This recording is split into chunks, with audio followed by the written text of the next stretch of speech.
конверте ташкентского завода «Крампластинок».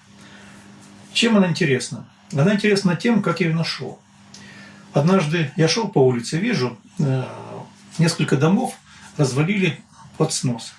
И валяется кучка вещей брошенные, никому не нужные. Я подошел, смотрю, и лежит гора пластинок. Ну, там были много пластинок битых, много пластинок было мне хорошо известных, которые есть в коллекции.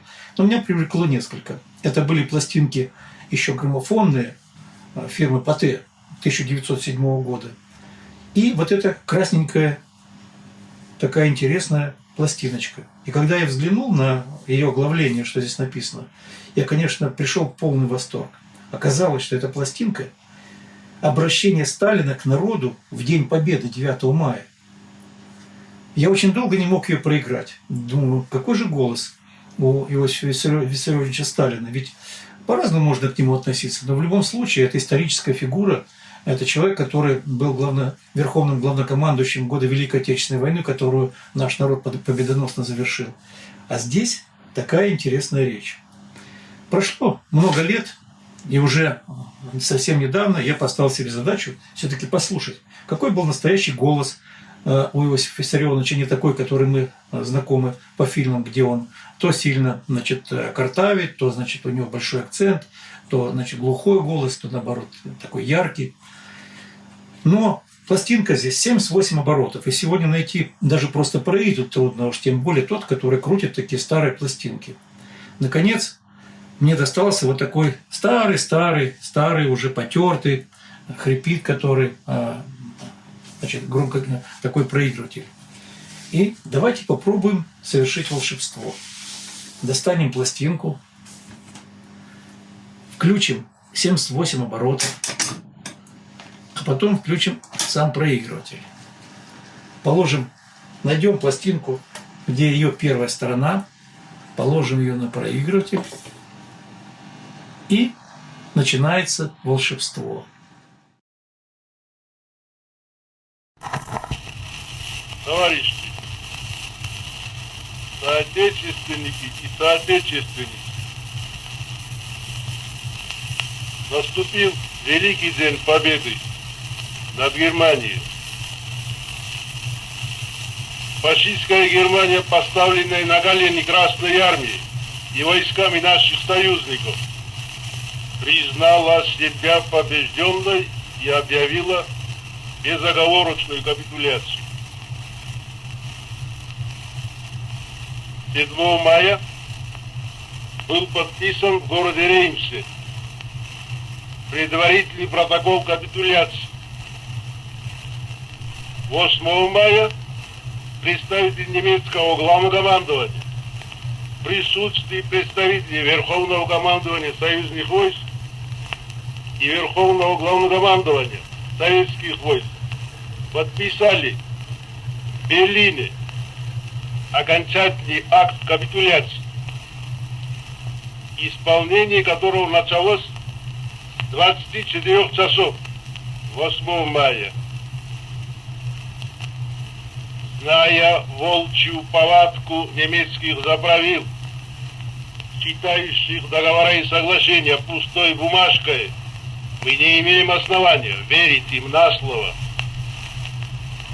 Однако сегодня с утра немецкие войска во исполнение акта капитуляции стали в массовом порядке складывать оружие и сдаваться в плен нашим войскам.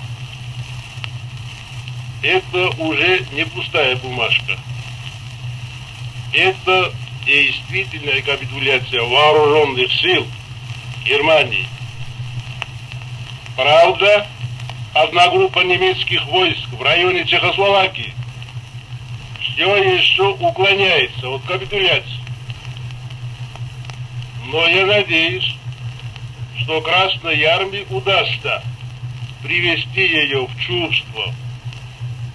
Теперь мы можем с полным основанием заявить, что наступил исторический день окончательного разгрома Германии.